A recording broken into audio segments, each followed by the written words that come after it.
Good morning dear students. आज हम class seventh subject SST पढ़ेंगे। ज्योग्राफी का चैप्टर एटमॉस्फेयर। तो ये बुक है हमारी सोशल स्टडीज़ की। इस बुक से हम लोग चैप्टर 2 पढ़ेंगे एटमॉस्फेयर। चलिए स्टार्ट करते हैं चैप्टर को। सो स्टूडेंट्स, हमारा चैप्टर नंबर 2 है एटमॉस्फेयर। इस बुक का जो है चैप्टर ये मैं आपको दिखा रही हूँ। मैंने इस चैप्टर के इंपॉर्टेंट नोट्स बनाए हैं जो मैं आप सबके साथ शेयर करना चाहती हूँ। अगर आप लोग नोट्स अच्छे तरीके से पढ़ लेंगे और समझ लेंगे तो आपको चैप्टर में पढ़ने की ज़रूरत नहीं पड़ेगी। तो चलिए मैं आपको अपने नोट्स शेयर करती हूँ और समझाती हूँ। तो चलिए जानते हैं सबसे पहले एटमॉस्फेयर है क्या। Atmosphere is an envelope of air that surround us. Atmosphere एक तरीके से लिफाफे की तरह है, और ये लिफाफा किस चीज़ का है? हवा का लिफाफा है जिसने हमको चारों तरफ से घेर करके रखा हुआ है। Atmosphere is a mixture of gases and dust particle. Atmosphere जो है वो किस चीज़ का मिश्रण है? बहुत सारी गैसों से मिलकर बना है और डस्ट पार्टिकल से मिलकर के एटमॉस्फेयर बना है। एटमॉस्फेयर रफली extends up to 1600 kilometre from the surface of the earth. Earth की जो सतह है उसके जो है एटमॉस्फेयर कितनी ऊंचाई तक है? 1600 किलोमीटर तक ये फैला हुआ है। Atmosphere is held in its position due to gravity of the earth. अब ये एटमॉस्फेयर जो है ना अपनी पोजीशन पर टिका है, किस वजह से? अर्थ की ग्रेविटेशनल पुल की वजह से। नेक्स्ट पॉइंट है, the atmosphere of earth is peculiar and one of the essential component of the physical environment supporting life on the earth. अब जो ये एटमॉस्फेयर ना अर्थ पे ये बहुत ही स्पेशल है, इम्पॉर्टेंट है और एक ज़रूरी कंपोनेंट के तौर पर ये काम करता है हमारी धरती पर जो है जीवन को सफल बनाने के लिए। The atmosphere is thin hazy layer. Actually ये एटमॉस्फेयर है क्या? ये एक बहुत ही पतली जो है परत है which protects life on our planet, जो क्या करती है हमारी धरती पर जीवन को बचा करके रखने का कार्य करता है। And it's what makes earth so special. और एटमॉस्फेयर की वजह से ही हमारी अर्थ जो है एक खास जो है प्लैनेट के रूप में कार्य करती है। चलिए आगे बढ़ते हैं। अब नेक्स्ट क्वेश्चन हमारे मन में आता है, जो other planets also have atmosphere. क्या अर्थ की तरह ही जो बाकी जो प्लैनेट्स है क्या उनमें भी एटमॉस्फेयर है? तो आंसर है yes. Many planets in our solar system as well as planets have atmosphere. बहुत सारे प्लैनेट्स जो होते हैं हमारे सोलर सिस्टम में और साथ में बहुत सारे जो ग्रह हैं उन पे भी एटमॉस्फेयर है। नेक्स्ट क्वेश्चन आता है, is earth's atmosphere same as that of other planets atmosphere. क्या जो अर्थ पर जो वायुमंडल है एटमॉस्फेयर है क्या वो बिल्कुल सेम है बाकी प्लैनेट्स के एटमॉस्फेयर की तरह? तो आंसर है इसका no. The earth's atmosphere is not the same as the atmosphere of the other planets. हमारी अर्थ का जो एटमॉस्फेयर है वो बिल्कुल अलग है बाकी सभी प्लैनेट्स के एटमॉस्फेयर से। नेक्स्ट टॉपिक है हमारा composition and importance of atmosphere. जो ये वायुमंडल है ये किन किन चीज़ों से मिलकर के बना है और इसका क्या महत्व है, क्यों ज़रूरी है ये एटमॉस्फेयर। चलिए अब हम इस टॉपिक के बारे में जानकारी प्राप्त करते हैं। Earth's atmosphere is composed of about 78% nitrogen, 21% oxygen, 0.9% argon and 0.1% other gases। तो हमारा जो अर्थ का जो एटमॉस्फेयर है वो 78% नाइट्रोजन से मिलके बना है और इसमें 21% जो है ऑक्सीजन प्रेजेंट है और 0.9% आर्गन है और 0.1% जो है बाकी गैसों का मिश्रण है। नेक्स्ट है, trace amounts of carbon dioxide, methane, water vapor and neon are some of the other gases that make up the remaining 0.1%। अब जो 0.1% बच गया है उन सब में कौन कौन सी गैसेस शामिल है? कार्बन डाइऑक्साइड है, मीथेन है, थोड़ा बहुत वाटर वेपर भी है और नियॉन। ये बाकी कुछ गैसेस हैं जो सब मिलके बचे हुए 0.1% को बनाती हैं। तो अब आपको समझ में आ गया सबसे ज़्यादा एबंडेंट मात्रा में हमारी अर्थ के वायुमंडल में कौन सी गैस प्रेजेंट है? दैट इज 78% और ऑक्सीजन है सिर्फ 21%। क्लियर? अब अगला क्वेश्चन हमारे मन में आता है, व्हाट वुड हैपन, क्या होगा if amount of oxygen in the earth's atmosphere increase. अगर हमारी धरती के वायुमंडल में अगर ऑक्सीजन की मात्रा जो है बढ़ जाएगी तो इसका रिजल्ट क्या सामने आएगा? तो देखिए आंसर है, अगर अमाउंट ऑफ ऑक्सीजन जो है बढ़ जाएगी तो ये सारे इफेक्ट्स हमें देखने को मिलेंगे। सबसे पहला क्या होगा? इंक्रीज्ड फायर रिस्क, जो आग की संभावनाएं है ना वो बहुत ज़्यादा बढ़ जाएंगी। सेकेंड है potential oxygen toxicity in animals, जो ह्यूमंस है ह्यूमंस में क्या होगा, ऑक्सीजन की जो है ना टॉक्सिसिटी मतलब जहर के रूप में जो है ये काम करने लग जाएगी, और एनिमल्स में। नेक्स्ट है इट डिस्टर्ब्स द इकोसिस्टम, और इससे क्या होगा, हमारा जो इकोसिस्टम है ना वो पूरा डिसबैलेंस हो जाएगा, क्योंकि सभी जो गैसेज है उनकी प्रॉपर मात्रा होनी बहुत ज़्यादा ज़रूरी है। ना ज़्यादा ऑक्सीजन होना चाहिए, ना ज़्यादा कार्बन डाइऑक्साइड होना चाहिए, ये सारी चीज़ें बैलेंस जो है में रहनी चाहिए ताकि सबका जीवन अच्छे तरीके से चल सके। अगला क्वेश्चन हमारे दिमाग में आता है कि क्या होगा if amount of carbon dioxide increases, अगर कार्बन डाइऑक्साइड की मात्रा बढ़ जाएगी तो क्या होगा। तो देखिए इसका आंसर क्या है, अगर अमाउंट ऑफ कार्बन डाइऑक्साइड हमारी धरती के वायुमंडल में बढ़ जाएगी तो इससे क्या होगा, हमारी जो धरती का जो टेम्परेचर है वो इंक्रीज हो जाएगा। ठीक है, it led to increase in global temperature.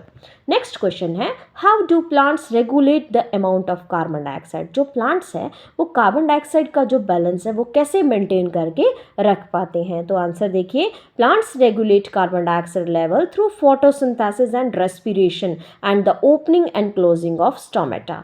जो प्लांट्स है ना वो कार्बन डाइऑक्साइड के लेवल को कैसे मेंटेन करके रख पाते हैं, दो प्रोसेस से। एक तो है फोटोसिंथेसिस, जैसे कि आप सब जानते हैं प्लांट्स जो है कार्बन डाइऑक्साइड जो है वो गेन करते हैं और फोटोसिंथेसिस खाना बनाने का कार्य करते हैं, और साथ में रेस्पिरेशन भी करते हैं। ठीक है, ब्रीथिंग भी करते हैं प्लांट्स। तो ये दोनों प्रोसेस के द्वारा वो कार्बन डाइऑक्साइड का मेंटेन करके रखते हैं। और साथ में जो स्टोमेटा है, जो छोटे छोटे छेद होते हैं पत्तियों में, आपको सबको पता है tiny pores present on the surface of the leaf is called stomata. उनकी जो ओपनिंग और क्लोजिंग होती है ना, उसकी वजह से भी जो पेड़ पौधे हैं वो कार्बन डाइऑक्साइड के बैलेंस को मेंटेन करके रखने का काम करते हैं। चलिए आगे बढ़ते हैं। नेक्स्ट क्वेश्चन है why do we feel cool under a tree, हमें जो पेड़ के नीचे बैठ करके एक ठंडक महसूस क्यों होती है। तो इसका आंसर है we feel cool under a tree due to the combination of shade from the sun's rays and the cooling effect of transpiration. तो देखिए सबसे पहले क्या होता है, हमें छाया के अंदर जो है ठंडक महसूस इसलिए होती है क्योंकि एक तो हमें वहाँ पे छाया मिलती है, जो हमें पेड़ है वो सन की जो रेज हैं उनसे प्रोटेक्ट करता है, और साथ में जो पेड़ की जो पत्तियां हैं उनसे क्या होता है, वाटर का लॉस होता है, और उस प्रोसेस को हम बोलते हैं ट्रांसपीरेशन। तो यहाँ पे दोनों चीज़ों की वजह से, एक तो हमें शेड मिल रही है जो हमें सन की रेज से प्रोटेक्ट करता है, और साथ में जो है ट्रांसपीरेशन के प्रोसेस की वजह से हमें ठंडक महसूस होती है। नेक्स्ट क्वेश्चन है when is world ozone day celebrated. तो ये आपको अच्छे तरीके से याद रखना है कि पूरी दुनिया में ओजोन दिवस कब मनाया जाता है। तो इसका आंसर है 16 सितंबर को। अगला क्वेश्चन है why world ozone day is celebrated, ये जो है वर्ल्ड ओजोन डे क्यों मनाया गया है। To commemorate the signing of Montreal protocol in 1987। तो देखिए सभी कंट्रीज़ ने मिलकर के एक प्रोटोकॉल पे साइन किया था जो कि 1987 में किया गया था। उस प्रोटोकॉल का नाम है मॉन्ट्रियल प्रोटोकॉल। तो उसको साइन करने की वजह से हम लोग वर्ल्ड ओजोन डे सेलिब्रेट करते हैं। 1987 में स्टार्टिंग में ये किया गया था। नेक्स्ट क्वेश्चन है डिफाइन वेदर, वेदर किसे कहते हैं। आंसर देखिए the present condition of atmosphere, जो अभी एटमॉस्फेयर की वर्तमान में जो कंडीशन है ना, किसी भी पर्टिकुलर प्लेस पर एट अ स्पेसिफिक टाइम, किसी भी पर्टिकुलर टाइम पर, किसी भी पर्टिकुलर जगह पर जो एटमॉस्फेयर की प्रेजेंट कंडीशन होती है हम उसे क्या कहते हैं, वेदर कहते हैं। दोबारा मैं समझाती हूँ, वायुमंडल की जो वर्तमान में कंडीशन है किसी भी स्पेशल जगह पर और किसी भी स्पेसिफिक टाइम पर, उसको हम बोलते हैं वेदर। ठीक है, आगे देखिए the daily occurrence of sunshine, जो डेली जो धूप निकलती है, बारिश हो रही है कहीं पर, hello, snow, fog, mist, storms और विंड, उन सब चीज़ों को हम बोलते हैं वेदर। वेदर को हम बोलते हैं मौसम। ठीक है, तो मौसम देखिए रोज़ बदलता रहता है, कभी किसी तरह का मौसम है, कभी किसी तरह का मौसम है। तो ये हमने उसकी इंग्लिश में डेफिनेशन दी है कि daily occurrence of sunshine, rain, hello, snow, fog, mist, storms और विंड, इन सब को हम मिला करके क्या बोलते हैं, वेदर बोलते हैं। चलिए आगे बढ़ते हैं। नेक्स्ट हमने लिखा है वेदर के बारे में, weather affects our day to day activities. Weather की वजह से हमारी जो डेली हम जो एक्टिविटीज़ करते हैं उन पे भी प्रभाव पड़ता है। It determines the clothes we wear, weather के हिसाब से ही हम लोग कपड़े पहनते हैं, and the food we eat on a given day, और खाना भी हम उसी हिसाब से खाते हैं। नेक्स्ट क्वेश्चन है व्हाट इज़ क्लाइमेट। क्लाइमेट को हम हिंदी में बोलते हैं जलवायु। ठीक है, इसका आंसर देखिएगा, लिखा है climate refers to the general weather patterns of an area observed over long periods typically 30 to 35 year. तो क्लाइमेट का मतलब होता है जनरली वेदर पैटर्न्स, मतलब कि जैसे जैसे मान लो ठंड है तो लंबे समय तक वहाँ पर ठंड ही ठंड हमें देखने को मिलती है। जैसे 30 से लेकर 35 साल तक जैसे हम ऑब्जर्व करते हैं तो वहाँ पे ठंड है, तो इसका मतलब वहाँ का क्लाइमेट कैसा है, ठंडा है। जैसे आपको पता है लद्दाख है, लद्दाख का क्लाइमेट हमें क्या पता है कि वहाँ वो कोल्ड है, ठीक है, वहाँ पे बहुत ठंड होती है और ठंड ही हमेशा वहाँ पे रहती है, तो इसीलिए हमने जनरली बोल दिया है कि वहाँ का क्लाइमेट कैसा होता है, ठंडा क्लाइमेट होता है। जैसे हमें डेजर्ट का पता है, डेजर्ट में क्या होता है, हॉट विंड्स जो है चलती रहती है, गर्माहट है, ठंड सूखा जो है वहाँ पे रहता है, तो वहाँ का जो क्लाइमेट हम क्या बोलेंगे कि वहाँ का हॉट क्लाइमेट है, ठीक है, उसी को हम बोलते हैं जलवायु। नेक्स्ट है dash does not change significantly in that time. तो क्या चीज़ वहाँ पे चेंज नहीं होती है, क्लाइमेट जो है वो चेंज नहीं होता है। Climate is the average condition of temperature, pressure, wind और precipitation over long period. Climate को हम देखो डेफिनेशन दी है यहाँ पे कि ये जो है टेम्परेचर की कंडीशन होती है, प्रेशर की, विंड की और प्रेसिपिटेशन की, लंबे समय तक जो है ना एक ही जैसी कंडीशन होती है, उसको हम बोलते हैं क्लाइमेट। नेक्स्ट है climate influences our occupation, livelihood, houses, types and lifestyle. Climate की वजह से ही जो है वहाँ के लोगों का जो काम है वो अलग तरह का होता है, अलग तरह के काम धंधे लोग करते हैं।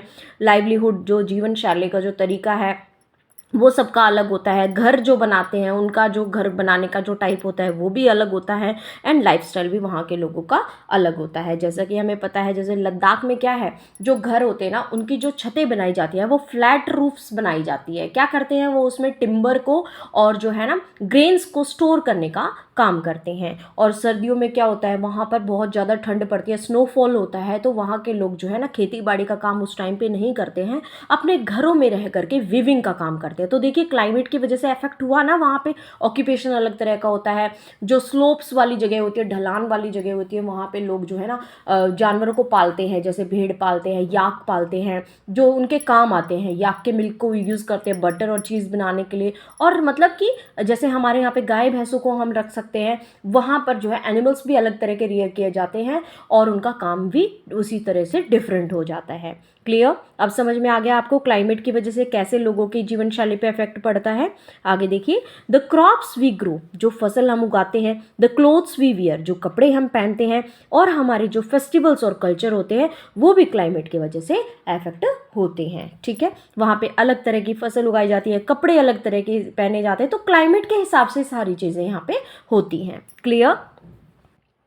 नेक्स्ट है the plants and animals found in a region depend upon the climate of a place. किसी भी जगह के क्लाइमेट के अनुसार ही हमें वहाँ पर जो पेड़ पौधे हैं और जानवर देखने को मिलते हैं। जैसे कि हमें पता है डेजर्ट एरिया में जो है कैमल सर्वाइव कर सकता है इजीली, और इसी तरीके से जो याक है, शीप है, गोट है, वो सब जो है कोल्ड क्लाइमेट में जो है सर्वाइव कर सकते हैं। ऐसे ही जो पेड़ हैं, आपको पता है डेजर्ट एरिया में जो है पेड़ हैं उनकी वहाँ पे कैक्टस पाया जाता है, डेट, पाम, इस तरह के पेड़ पाए जाते हैं जो क्या करते हैं, जितना भी उनको पानी मिलता है उसको वो होल्ड करके रख सकते हैं, और वहाँ पे लैक ऑफ वाटर में भी वो सर्वाइव कर सकते हैं।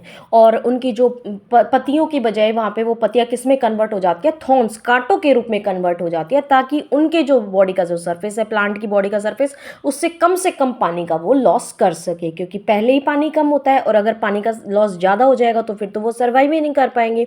इसी तरीके से जो है जो स्नोई एरिया है, कोल्ड क्लाइमेट है, वहाँ की जो पत्तियाँ होती हैं वो कैसी होती है, वो कोल्ड क्लाइमेट में जो है कॉनिफेरस ट्रीज़ हमें देखने को मिलते हैं जिनकी शेप कोन की तरह होती है, क्योंकि वहाँ पे बर्फ़बारी ज़्यादा होती है, तो बर्फ़ जो है ताकि उन पत्तों के ऊपर ना टिक करके वो स्लाइड ऑफ करके नीचे गिर जाए। ठीक है, अगर ज़्यादा टाइम तक पानी उन पत्तियों के ऊपर रहेगा तो पत्तियाँ गल सकती हैं।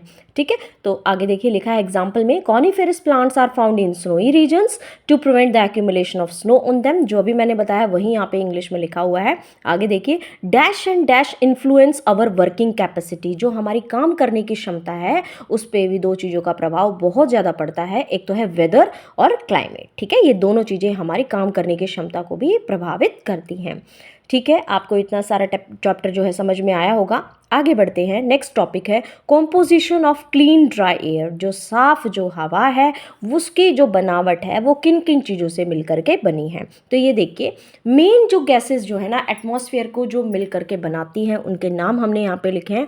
पहला है नाइट्रोजन, ऑक्सीजन, नेक्स्ट है argon, carbon dioxide, water vapour, helium etcetera. ठीक है, अब हम क्या करेंगे, एक एक करके इन गैसों के बारे में जानकारी प्राप्त करेंगे। सबसे पहला क्वेश्चन है हमारा, right a short note on nitrogen. Nitrogen के ऊपर हमने एक शॉर्ट नोट लिखना है। तो देखिए, फर्स्ट टॉप लाइन हमने लिखी है, nitrogen is the main constituent of air, occupies about 78% of the air. Nitrogen जो है एक बहुत ही इंपॉर्टेंट पार्ट है हवा का, जो कितना हवा के हिस्सा जो है इसने कितना कवर किया है, 78% जो है कवर करके रखा है।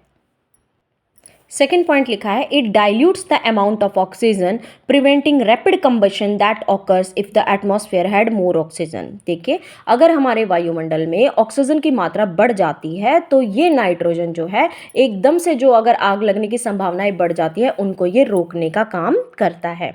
थर्ड पॉइंट है, बिसाइड्स दैट, इसके अलावा नाइट्रोजन जो है वो बहुत ज़रूरी है प्लांट्स के लिए। देखिए, जैसे हमारे शरीर को पोषक तत्वों की ज़रूरत होती है, कार्बोहाइड्रेट्स हैं, प्रोटीन्स है, फैट, विटामिन, मिनरल, ये सब चीज़ें हमें चाहिए, ऐसे ही पेड़ पौधों को भी पोषक तत्वों की ज़रूरत होती है। उसमें से एक नाइट्रोजन भी है जो पेड़ पौधों के लिए आवश्यक है। क्लियर स्टूडेंट्स, अब आपको नाइट्रोजन के बारे में समझ में आया होगा। आगे बढ़ते हैं, right a short note on oxygen. Oxygen के ऊपर एक शॉर्ट नोट लिखे। तो देखिए, सबसे पहला पॉइंट हमने लिखा है, oxygen gas is required for respiration and burning processes. Oxygen gas की ज़रूरत किस किस चीज़ के लिए होती है, रेस्पिरेशन के लिए ज़रूरत होती है ना, श्वसन की जो हम क्रिया करते हैं, ब्रीथिंग इन ब्रीथिंग आउट, तो उसमें हमें ऑक्सीजन की ज़रूरत होती है। और साथ में जो ऑक्सीजन है उसके बिना कोई भी जो है ना आग लगना पॉसिबल नहीं है। बर्निंग के लिए कौन सी गैस सपोर्ट करती है, वो है ऑक्सीजन। अगर आप ऑक्सीजन ख़त्म कर देंगे तो चीज़ें जो हैं हम जला नहीं पाएंगे। हमें अगर बर्निंग का कार्य करना है तो हम नहीं कर पाएंगे। ठीक है, सेकेंड पॉइंट हमने लिखा है, plants use carbon dioxide in photosynthesis to produce their food. Plants जो होते हैं कार्बन डाइऑक्साइड को यूज़ करते हैं खाना बनाने के लिए, which supports the entire oxygen, जिसकी वजह से क्या होता है, पूरे जो फूड चेन है ना उसको जो है सपोर्ट प्रोवाइड होता है। नेक्स्ट है, अनदर इंपॉर्टेंट गैस होती है वाटर वेपर। ठीक है, देखिए क्या होता है ये वाटर वेपर, कैसे बनती है, क्या है, वो हमने लिखा है, water evaporates from seas, oceans and other water bodies. जितनी भी पानी की बॉडीज है, जैसे कि समुद्र है ना, महासागर है, लेक है, झीलें हैं, है ना, नदियां हैं, ये सारी क्या होती है, वाटर बॉडीज होती है। इनसे क्या होता है, पानी एवोपोरेट होता है। जब सन की तेज़ धूप इन पे पड़ती है तो पानी एवोपोरेशन का काम करेगा, तो पानी एवोपोरेट होता है। एंड अपॉन कंडेंसेशन, जब ऊपर पानी की जो वेपर्स हैं एवोपोरेट होकर के ऊपर जाती हैं, फिर ऊपर जाने के बाद क्या होती है, वो कंडेंस हो जाती है, जिस प्रोसेस को बोलते हैं कंडेंसेशन, जम जाती हैं, ठंडी होकर के जम जाएंगी और उससे क्या होगा, फॉर्म क्लाउड बन जाएंगे, that eventually result in rainfall और स्नोफॉल। और फिर क्या होता है, उसके बाद क्या होता है, उन्हीं बादलों से बारिश हो जाती है या स्नोफॉल हो जाता है, providing water for all life on the earth. और फिर वही जो है, जब बारिश होगी वापस से नदियों में पानी आ जाएगा, स्नोफॉल होगी, तो इन्हीं स्नोफॉल की और बारिश की वजह से ही हमारी धरती पर जो है पानी मिलता है और लाइफ पॉसिबल होती है। ठीक है, आप सबको यहाँ तक समझ आया होगा। नेक्स्ट टॉपिक है हमारा, what is the function of dust particles. Dust particles का क्या काम होता है। तो देखिए, dust particles scatter the sunlight illuminating the earth. आप सबको पता है, हम सभी चीज़ों को धरती पर देख पाते हैं किस चीज़ की वजह से, सनलाइट की वजह से।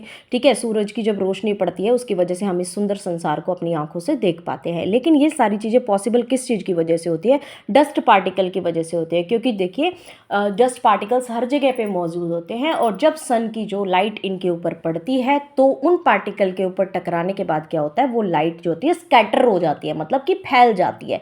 और वो जो लाइट जब फैलती है तो उसी की वजह से हम लोग सब चीज़ों को देख पाते हैं। ठीक है, दूसरा point, dust particles serve as a nuclei for the formation of cloud. और डस्ट पार्टिकल जो है बादलों को बनाने में भी बहुत महत्वपूर्ण कार्य करते हैं। नेक्स्ट है, the atmosphere acts as a dash. Atmosphere किस तरीके से काम करता है, एटमॉस्फेयर एक प्रोटेक्टिव शील्ड की तरह काम करता है। ठीक है, क्यों करता है ये मैं आपको बता देती हूँ। जो सूरज है उससे क्या होती है, हार्मफुल अल्ट्रावायलेट रेडिएशंस जो होती है ना वो निकलती है, और एटमॉस्फेयर जब जो है एक रुकावट की तरह काम करता है, वो उन रेज़ को धरती तक पहुंचने से बचाता है। अगर वो रेज़ जो हैं डायरेक्टली धरती के ऊपर लग जाएंगी तो इससे क्या होगा, बहुत सारी बीमारियां फैल जाएंगी, जैसे कि स्किन कैंसर। ठीक है, तो ये एटमॉस्फेयर बहुत ज़रूरी है, ये हमें हार्मफुल अल्ट्रावायलेट रेडिएशन से बचा के रखने का कार्य करता है। आगे देखिए, dash that enters the earth's atmosphere get burnt up in the air. ऐसी क्या चीज़ होती है जो धरती के एटमॉस्फेयर में जो है एंटर करती है और वो हवा में ही जल जाते हैं, उनको बोलते हैं मिटियोर्स। ठीक है, इफ़ द मिटियोर सर्वाइव्स, अगर कोई मिटियोर बच जाता है जो जलता नहीं है एयर में, फिर क्या होता है, और वो अर्थ के सरफेस पे जब पहुंच जाता है तो हम उसको एक नए नाम से बुलाते हैं, उसको बोलते हैं मिटियोराइट। ठीक है, जो जल जाते हैं हवा के अंदर ही उनको हम बोलते हैं मिटियोर, और कोई भी मिटियोर अगर बच जाता है, वो धरती के सतह तक पहुंच जाता है, उसको हम बोलते हैं मिटियोराइट। नेक्स्ट आता है, what are the uses of nitrogen and argon. Argon और नाइट्रोजन के क्या क्या यूज़ हैं, कहाँ कहाँ पर हम इनका इस्तेमाल देखने को मिलता है। तो देखिए, argon is use to prevent combustion in several types of arc welding. Welding का जब काम होता है तो उस टाइम पर जो है आर्गन जो है किस रूप में कार्य करता है, वो कंबशन को रोकता है। कंबशन का मतलब होता है कि कोई भी चीज़ का बर्न होना। ठीक है, बर्न होने से रोकने का काम कौन करता है, आर्गन। सेकेंड है, nitrogen is used in food preservation, chemical manufacturing and medicine. Nitrogen जो है वो खाने को बचाने का कार्य करता है। ये मैं आपको समझा देती हूँ। देखिए, जैसे हम चिप्स है ना, कुरकुरे, इस तरह के पैकेट्स जो हम खरीदते हैं, नमकीन वगैरह के जो पैकेट हम खरीदते हैं, आपने देखा होगा ना, वो बहुत ही फूले फूले होते हैं। ठीक है, और जैसे ही हम उस पैकेट को ओपन कर देते हैं और हम उसको रख देते हैं थोड़े बहुत टाइम के लिए, तो क्या होता है, खुले में अगर हमने उसको रख दिया तो वो सील जाते हैं। लेकिन जब वो पैक्ड हो रहते हैं तो वो बिल्कुल सेफ रहते हैं, क्योंकि उस पैकेट के अंदर जो है ना, कौन सी गैस भरी जाती है, नाइट्रोजन भरी जाती है, ताकि वो लंबे समय तक टिके रहें और ख़राब ना हो। ठीक है, इसी तरीके से नाइट्रोजन का इस्तेमाल बहुत सारे केमिकल्स बनाने में भी किया जाता है, और साथ में दवाइयाँ बनाने में भी नाइट्रोजन का इस्तेमाल किया जाता है। ठीक है, आगे बढ़ते हैं।